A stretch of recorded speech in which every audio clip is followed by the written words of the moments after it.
რა ჩაიდინე ისეთი, რასაც ნანობ? რავი, ფეხბურთზე რო ვიყავი, ცარიელკარში გამაზე.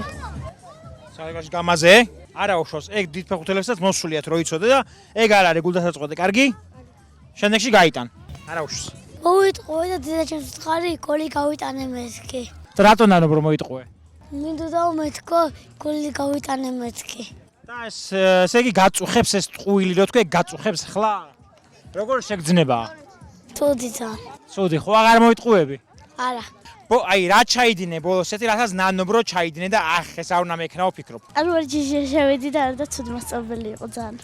ყოველ გაკვეთილზე ყურადღებას არ გვაქცევდა. ნუ შეიძლება ბავშვი დამხტარიყო ბატონზე და გამქრალიყო, მე გადამხტარიყო და ფრი სადღაც და ვეღარებოდ ბავშვი. ცუდი მასწავლებელი ხარ შენ? მიმართე მასწავლებელს? ცუდი მასწავლებელი ხარ ძალიან და გერჩევ რომ მეორე დაღარ გაიმეორე. აი ასე. და თქვენ რას ნანობთ? დაწერეთ ვიდეოს კომენტარებში. აი მე ვნანობ ბიტკოინი ვარ ვიყიდე თავის დროზე და ჩიფსების დარიგება რომ იწევს ქუჩაში.